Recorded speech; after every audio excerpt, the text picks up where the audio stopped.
I stood in our bedroom, staring at the small velvet box in my trembling hands. After 42 years of marriage, I thought I knew everything about Richard.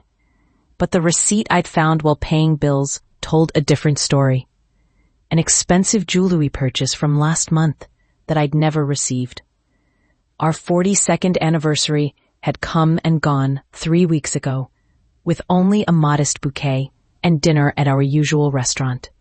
No jewelry, no velvet box. The discovery felt like a rock in my stomach as I confronted what seemed increasingly obvious. The gift had been for someone else. At 65, I never imagined I'd be questioning my husband's fidelity. Richard had been my rock, my constant, through raising 3 children, career changes, and caring for our aging parents. His predictability had been both frustrating and comforting over the decades. The Richard I knew wouldn't have affairs. Would he? I placed the receipt back in his desk drawer and closed it softly, as if sealing away the suspicion that now poisoned my thoughts. That evening, I watched him across the dinner table. The familiar lines of his face. The gray hair he still combed carefully over his thinning spot. The reading glasses perched on his nose as he browsed the newspaper. "How was your day?" he asked, not looking up. "Fine," I replied, studying him for signs of deception. Was there guilt in the way he avoided my eyes? Nervousness in how he cleared his throat? "I paid the bills today." "Thanks for handling that." No reaction. No telltale flush of embarrassment. Either he was an excellent liar, or I pushed the thought away.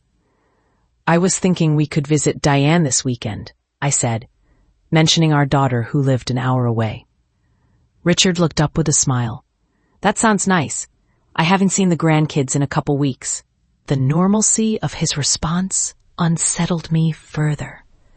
I'd always prided myself on knowing my husband inside and out. Now I questioned everything.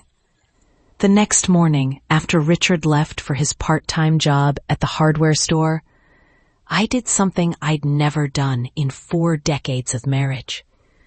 I searched through his things. His closet revealed nothing unusual. His dresser drawers contained the same boring socks and undershirts he'd worn for years. His nightstand held reading glasses, lip balm, and mystery novels. I felt simultaneously relieved and foolish until I noticed his old leather jacket hanging in the back of the closet. Richard rarely wore it anymore, claiming it was too tight across the shoulders.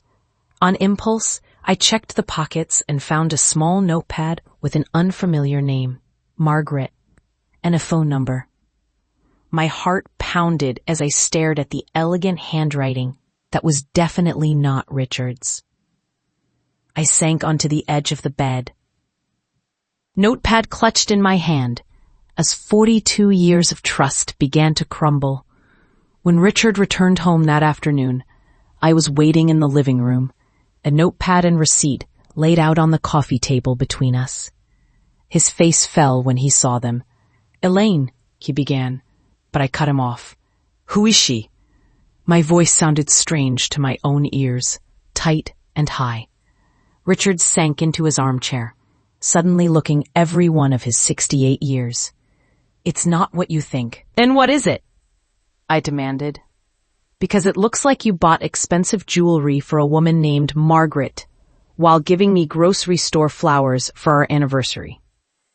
He rubbed his face with both hands, a gesture so familiar it made my heart ache despite my anger. "I've been taking art classes," he said finally, "at the community center."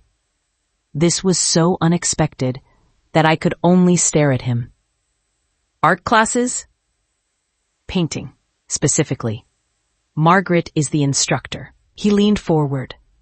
"The receipt is for a custom-made pendant for you, a special order that wasn't ready for our anniversary. I was going to surprise you when it arrived." I wanted to believe him, but the coincidence seemed too convenient.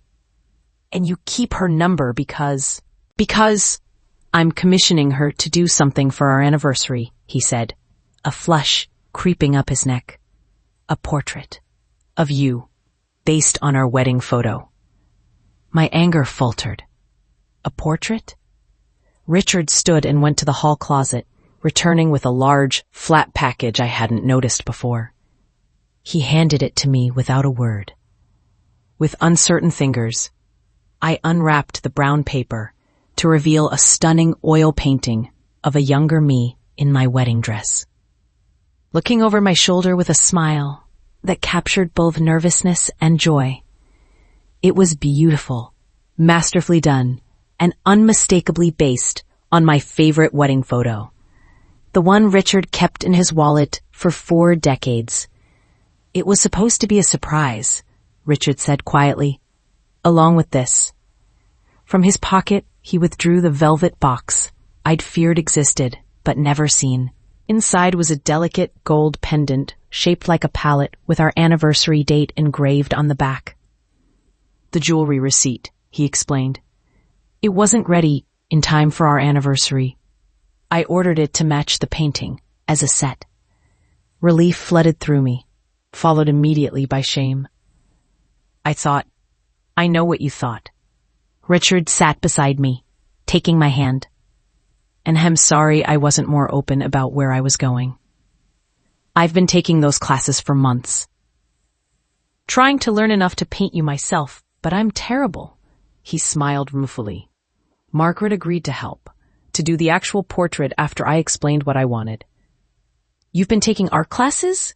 You hate art museums. I hate being dragged through them for hours, he corrected. But I know you love art. I thought, well, I'm retiring next year. I thought we could do more things you enjoy, not just away fishing trips and baseball games. Tears filled my eyes as 4 decades of memories shifted in my perspective.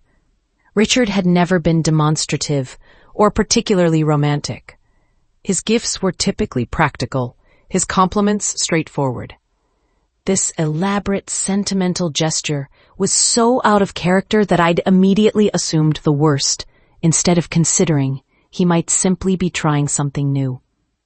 I've been a fool, I whispered. Richard squeezed my hand. You found a receipt and a phone number. I'd have wondered too. He looked at me seriously. But Elaine, after 42 years, did you really think I'd throw it all away? For what? The simple question pierced through my insecurity. What had I been thinking? That my husband of 42 years, who'd seen me through childbirth, menopause, and my mother's long decline, had suddenly decided to have a midlife crisis at 68? I don't know, I admitted.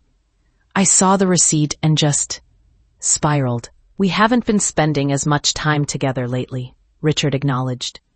With you taking care of your sister after her surgery, and me picking up extra shifts.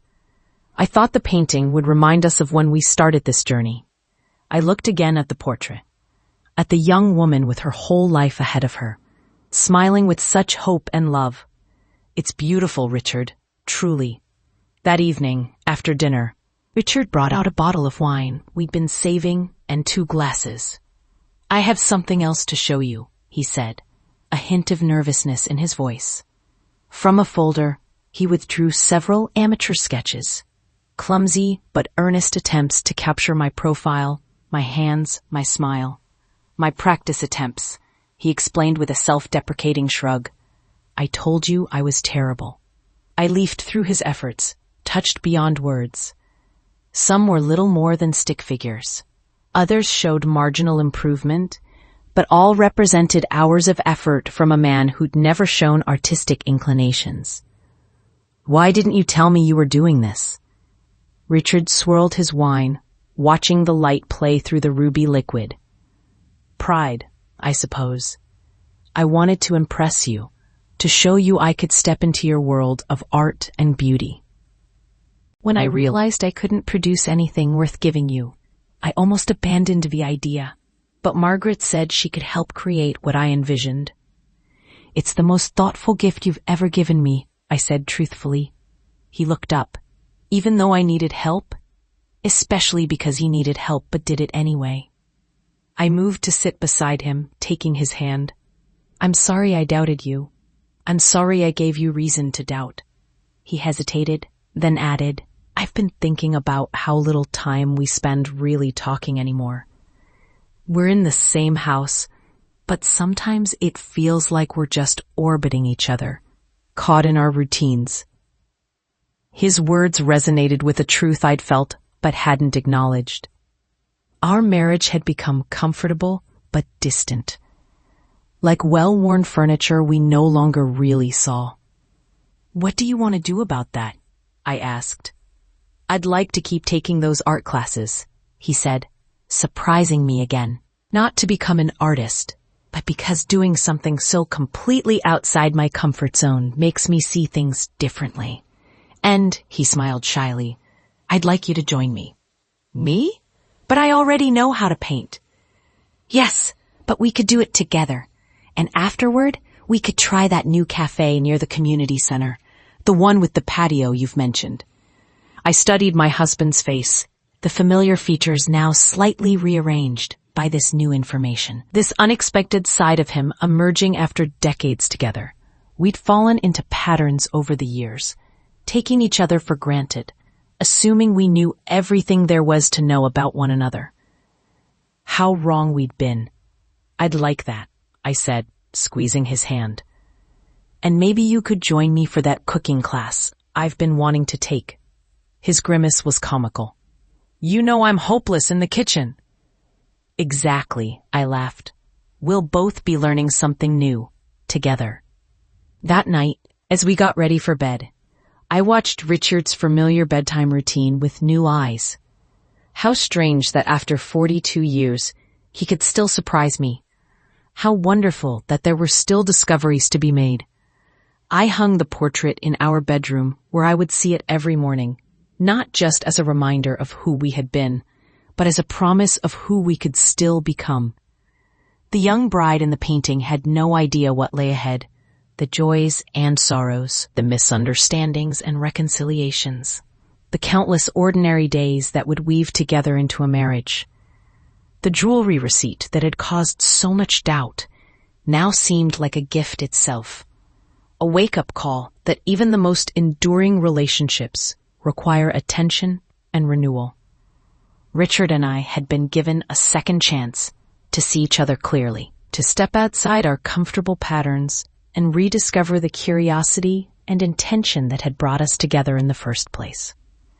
As Richard turned out the light and settled into bed beside me, I reached for his hand in the darkness. 42 years, I murmured. And counting, he replied, his voice warm with promise.